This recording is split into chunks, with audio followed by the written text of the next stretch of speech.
Assalamualaikum warahmatullahi wabarakatuh. Bismillahirrahmanirrahim. Salat yang sempurna membersihkan dosa-dosa. Hadis kedua, Ruya Anas radhiyallahu anhu qala Rasulullah sallallahu alaihi wasallam man shalla sholawati li waqtiha wa asbagalaha wudu'aha wa atamalaha qiyamaha wa khusyaha wa ruku'aha wa sudaha arajat wa hiya bayda'ah musfiratun taqulu hafidhakallahu kama hafidhani wa man shallaha li ghairi waqtiha wa lam yusbigh laha wudu'aha wa lam yutimma laha khusyu'aha wa la ruku'aha wa la sujudaha arajat wa hiya sawda'u mudlimatun taqulu dayya'akallahu kama dayya'tani hatta idza kanat haitsu syaa Allahu al-fat kama yunaffu thawbul khaliqu thumma duriba biha wajhuhu. Diriwayatkan dari Sayyidina Anas radhiyallahu baginda Rasulullah SAW bersabda, barang siapa sholat 5 waktu pada waktunya dan menyempurnakan wudunya dan menyempurnakan berdirinya, khusyuknya, rukuknya dan sujudnya, maka sholat seperti itu menjadi putih lagi bersinar. Dan sholat itu akan berdoa, semoga Allah SWT menjagamu sebagaimana engkau menjagaku. Dan barang siapa sholat tidak pada waktunya, tidak menyempurnakan wudhunya, tidak menyempurnakan khusyuknya, rukuknya dan sujudnya, maka sholat seperti itu menjadi hitam lagi gelap. Dan sholat itu akan berdoa keburukan, semoga Allah SWT menyia-nyiakanmu sebagaimana kamu telah menyia-nyiakanku. Sehingga jika sholat itu telah sampai di tempat yang dikehendaki Allah SWT, sholat itu akan dilipat seperti kain buruk, lalu dilemparkan ke muka orang yang sholat tersebut. Hadis riwayat Tabrani dari kitab At-Targhib. Faedah: sungguh berbahagia seseorang yang sempurna sholatnya, sehingga sholat sebagai ibadah yang terpenting di sisi Allah SWT akan berdoa kebaikan untuknya. Pada umumnya orang mengerjakan sholat dengan asal-asalan saja. Dari rukuk langsung sujud, dan dari sujud ketika kepala belum tegak sujud kedua, seperti burung gagak yang mematuk makanannya.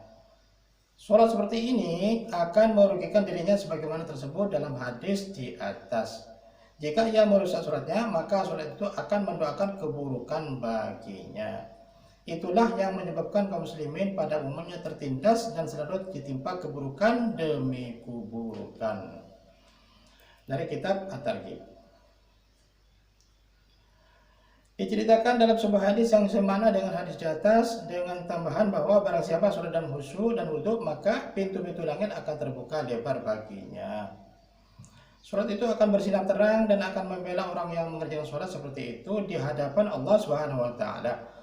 Baginda Nabi SAW bersabda, permisalan orang yang rukuknya tidak sempurna, punggungnya tidak rata, seperti wanita hamil yang keguguran sebelum waktunya melahirkan. Dari kitab At-Targhib. Sebuah hadis menyebutkan banyak orang yang berpuasa tetapi tidak memperoleh apapun dari puasanya kecuali lapar dan dahaga. Banyak orang yang sholat tahajud tetapi tidak memperoleh apapun dari sholatnya kecuali berjaga.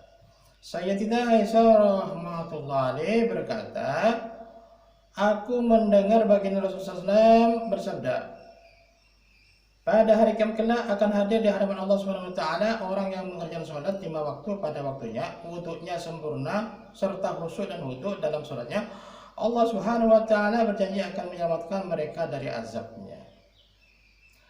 Barang siapa yang hadir tanpa membawa sholat seperti itu di hadapannya, maka tidak ada perjanjian dengannya. Mungkin dengan rahmatnya akan diampuni atau mungkin juga akan disiksa. Suatu ketika baginda Rasulullah SAW menemui para sahabat radhiyallahu dan bertanya, tahukah kalian apa yang telah difirmankan Allah SWT? Para sahabat radhiyallahu menjawab, Allah dan Rasulnya yang lebih mengetahui. Beliau bertanya hingga 3 kali, dan para sahabat radhiyallahu selalu menjawab dengan jawaban yang sama.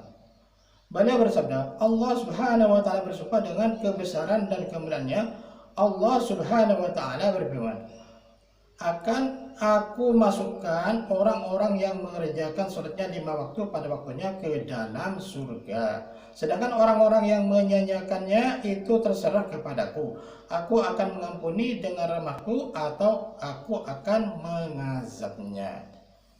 Demikian pembaca taklim. Marilah kita selalu membaca taklim baik di rumah-rumah maupun di masjid-masjid. Semoga kita dapat melaksanakan dan bisa menyampaikan ke umat saudara Adam insyaallah. Subhanallah wa bihamdihi, subhanakallah wa bihamdika, asyhadu an la ilaha illa anta, astaghfiruka wa atubu ilaik. Assalamualaikum warahmatullahi wabarakatuh.